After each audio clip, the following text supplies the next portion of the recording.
getting closer together, you know. Listen, everything that I wanted to say to you today has already been said by everybody who's spoken to you already. All of the usual things that you hear at commencement addresses from people who speak to you about what you're going to do, how focused you should stay, don't give up until you reach the top, ain't no stopping us now, we've got the groove. We're on the move, ain't no mountain high enough. All those things.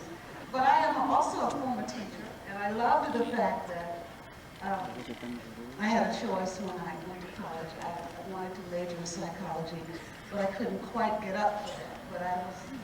But I was a good musician even then, and so I got a full piano scholarship, and I started to study with some excellent teachers when I was only 15. The most impressive thing that happened to me as a student of music in college was that I felt overwhelmed. Have you ever felt that way? Like there was so much information. I mean, I did not know how to disseminate. I didn't know what to pick, what to choose. And so once I met a man who said, well, it's very simple. It's like preparing a cake or a cookie. You sift all those ingredients together, and what comes out that you don't need, you throw away. And so that has always been my philosophy, that there are never too many opportunities to learn. There are never too many opportunities to say good things to people, to wish you well, to encourage you. So here I go. Good morning. Distinguished members of the Board of Trustees, faculty, family, and friends, and most importantly, warm greetings, salutations, and congratulations to the class of 2003. Give yourselves a hand.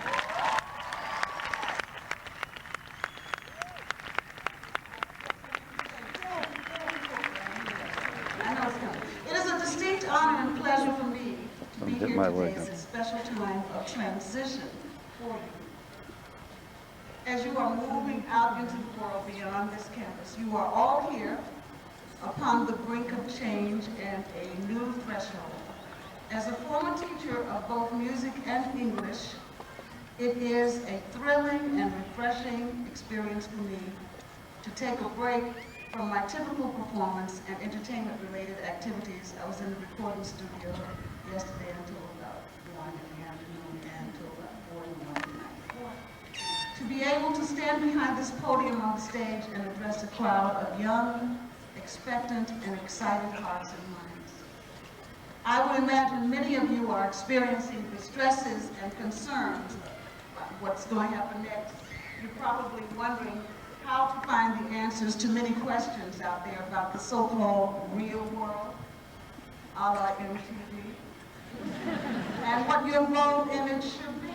How can you use what you have been equipped with here and take it outside to a space where it can finally start bearing some fruit? You've been working for it so long. I wish I could stand up here and profess to be a sage with all of the answers mapped out for you, but that's not possible. The real answers, as you know, if you watch Real World on MTV, and I do, the real answers, well, you get hooked. The real answers, it's sort of like American Idol. The real answers, and now they're going to have American Juniors next week. I can't wait. The real answers and truths remain in each one of you, in the individual dreams, important word, dreams, and missions that you all possess and have already embarked upon. So let's talk today about life. That's what I can tell you. I can share mine with you. And personal choices amidst transition, times of transition. No matter what the obstacle is in front of you, go around it, go over it, jump beyond it, kick it down, knock it, whatever, but keep going. The guidance that a true sense of self can offer during a scary time, let me start that again. The guidance that a true sense of self can offer during a scary time of transition from here to where is invaluable. It is your single best friend. I did an album many years ago, before most of you were born actually. I wasn't going to say that, but I did. It's called Blue Lights in the Basement, and I did that because when I was a little girl, we didn't have places to go to dance, and when you're a teenager, you have to dance. You have to experience that first thrill of having a guy hold you, you know, having a girl hold you, having somebody hold you and dance with you, okay? And we didn't have those places, so we would go down in the basement, sometimes with, sometimes without permission, mostly without. And we would put a blue scarf or something over this light bulb that was in the center of the wall of the basement, so therefore we had some atmosphere. And we would put on these slow records, you know, things like, stay in my corner. And the guy would be holding you so close that when he let you go, your hair was glued to your head. You danced in the space of the night. But that was the album that I did. It was my favorite. It still is, actually. It was the first one that I produced. And I want to step away from the veneer of limelight for a few moments today just to talk about what lies underneath and deep down inside of all our basements, so to speak. What lights us up from within and pushes us along. What can we take from that place to help show us the way in this world? What is this little light of mine going to show us? And exactly how are we going to let it shine so that it can light up the world around us? And now, I was so upset when Jean, the Chancellor, used a phrase that I wanted to use right here, which is make a difference, not just a contribution. Because that's what you have to do. How your light shines should be so powerful and so bright and so brilliant that it gives somebody else an idea to do something else that you started, and they take it to another level. It's sort of like the computer generation. We didn't know when the guy from Apple did all of this that Bill Gates was going to come along, hello, and you know, create another planet of computer technology that none of us can live without. It's amazing. I sang a song once on my very first album called Trying Times. What can I say but to say that the world we find ourselves in today is basically just that. It ranks right up there with some of the most notable trying times of the past 100 years. I'm not that old, but I can read about it. We live in a time and a place that is definitely in dire need of additional enlightenment and illumination from many different areas. In many senses, so many of you who chose to study here probably did so because of the special real world and love real world and multi-dimensional approach to education that UMass Dartmouth takes. Is that not true? Let's hear it for UMass Dartmouth. Okay. We're going to try to practice. I'm going to say that one more time without me having to say the cue, you're going to do it. Okay? In many senses, so many of you who chose to study here probably did so because of the special real world and multi-dimensional approach to education that UMass Dartmouth takes.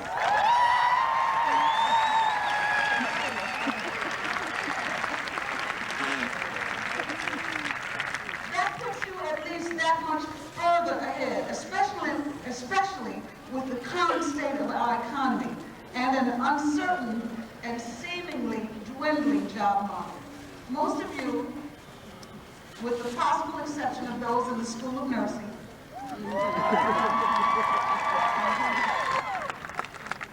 I'll let you figure it out now. Some of you will have to take a minute or two. Are probably full of doubt and maybe more than a little scared about finding a job and finding what is going to help you jumpstart your life to the next level. What are the right moves and choices to make at a time like this? It's precisely this situation that we face and the climate of this world that again leads us back to the inevitable answer. When things around us, shrinking job market, questionable economy, the frightening threat of violence and hate that we now live under, which seem to be spiraling dangerously beyond our control, it points back to one thing and one thing only: purpose of self-determination, and guidance through bumpy times and transitions. Look at almost any story and you'll see it. Listen to so many songs and you will hear it. No real hero ever got anywhere without facing a few storms. Okay? Sailing over some rough waves, perhaps slaying a few through dragons along the way, or facing the most daunting task of all, staring his or herself down, face to face, and coming to terms with one's self. There are bridges over troubled waters that we can each build, and ain't no mountain high enough to stop you if you start the journey believing in you. I have had my own share of transitions and bumpy roads over the years. I try not to look like that. Some of you may know that at one point I had a career as a teacher. This was before I became better known as a musician and an entertainer. You might see that as an interesting place to start off when you can compare it to what I do now and to what 99.9% of the world knows me for. But when I look back on it, I can see that the different roles I might have been juggling were really all a part of the same path. One that would help me to achieve a sense of self and the realization of my dream of being able to live and share through music, and now I have some more. I usually pass the gin bottle over my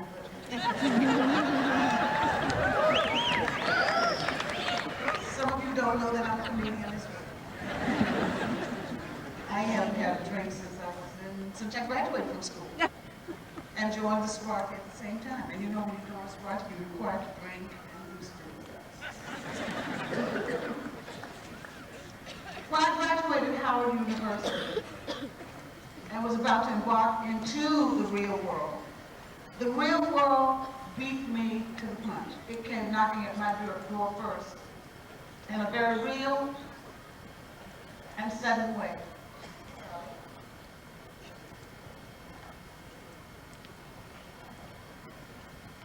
The death of my father,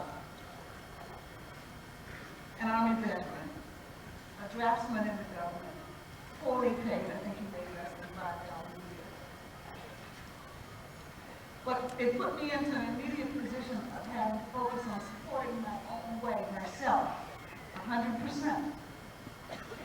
I was a little younger than most at the time because my talents had allowed me to start my university education so much earlier, 4 years before. At the age of 15, as a 19-year-old, stepping out of the Howard University, encountering the real world, coupled with the immediate shock of my father's passing, was a big reality check.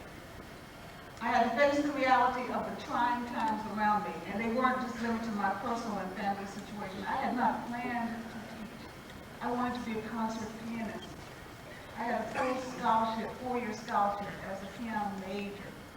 My last year, after my father died, the dean called me into his office and he said, hurry up and take some education courses, which I did, so you can get a job. Because there are no positions for black female concert pianists at this time in our society. And though you're good, and though you want this with all your heart, and I want it for you, I'm a graduate of the Oberlin School of Music, it's not going to have to get some education. I said, I don't want it. He says, do yourself a favor.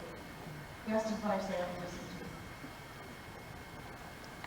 to. If you look at the 1950s and the 60s as a whole, when this country was divided over so many different social issues, namely race and civil rights, I was stepping into one of the crucial areas of that time where these issues were coming to a head. Education and a newly desegregated educational system. The first time I taught school, I taught as a substitute teacher in Washington, D.C. at a wonderful school, primarily non-black, called Alice Junior High School. When I came to the school, I was greeted with crabapple peltings. Some of those young kids who pelted me with crabapples became my strongest defenders. Because I could play all the Jackson 5 music and all the Beatles songs, you know, and I became a very popular young teacher. I knew how to do it. I knew how to make it happen. As a young African-American woman at that time trying to make her way, this was not necessarily the red carpet being rolled out for the recent college graduate. Rather, this was an unpaved road full of males and pedals to watch out. Despite that, though, I did not let myself lose focus. I kept an eye on my dream of music and My teaching job allowed me a platform to develop and support myself along the way, which I'm very thankful. As I was helping some to grasp the English language, I also had the opportunity to teach others music. Actually, I was hired as an English teacher in a city in North Carolina called Farmville, North Carolina. There was no budget for music. Learning thus far. Take confidence and find personal inspiration in the many years of work you have just completed. You didn't spend all this time working so hard just to wind up watching Roberta Flack wax philosophical today.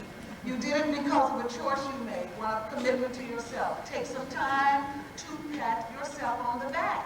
You made a good choice in coming to a school and an environment with such a broad, solid approach to education and equipping students with skills it takes to tackle any variety of tasks, disciplines, and jobs. You've made a good choice in placing yourself in an environment that fosters developing direction. Be sure to take that lesson with you wherever you go. Remember to keep assessing your surroundings. Don't take for granted that everybody's on your side. Understand your times and your environment. Learn how to surround yourself with the best possible circumstances for maintaining focus and exercising a bright, clear, and healthy mind and soul. Always work as hard as you can. Continue to seek out the best of life. As people you work with, you'll be surprised how they will bring out the best in you. Secondly and lastly, don't let the uncertain and daunting times around you distract you from your dreams and your focus. You know when it's raining or storming outside, it's usually a good time to stay indoors and read a book anyway, do some laundry, or get some chores done in the interim. It's always a matter of maintaining focus and direction, of being able to make progress despite challenges. The world is always going to have its share of adversity and struggle, but this is not the product of your inner self. So don't let that outward environmental confusion affect you negatively within. It's a good excuse, an excuse as any for becoming even more focused and in tune with yourself. Be sure to make a commitment to try your times instead of letting them put you on trial. The trying times that I had around me made me try only harder. If you can realize this now before you open the door, that the trying times around you should make you try harder. Before you open the door, take the first steps across your new threshold. You're going to be that much ahead of the game. This is the last thing I'm going to say, and I'm out of here. Does that make you happy? There's a song from Man of La Mancha, which is on an album that I did called Chapter 2. If I had thought about it, I would not have read anything. I would have sung the whole commencement address, because I could do that. But here's the words. To dream, this is your challenge. The impossible dream. To fight the unbeatable foe. Think about that one. To try with your last ounce of courage and to run where even the brave dare not go. To right the unrightable wrong. To love pure and chaste from afar. To try when your arms are too weary to reach the unreachable star. Make this your quest. To follow that star, no matter how hopeless, no matter how far, and to fight for your right without question or pause, to be willing to march into hell for a heavenly cause. And know that if you only be true to this glorious quest, that your heart will be peaceful and calm when you lay to your rest, and the world will be better for this. That one man, one woman, scorned, covered with scars, still strove with their last ounce of courage to dream the impossible dream and to reach the unreachable star. I love you. Congratulations.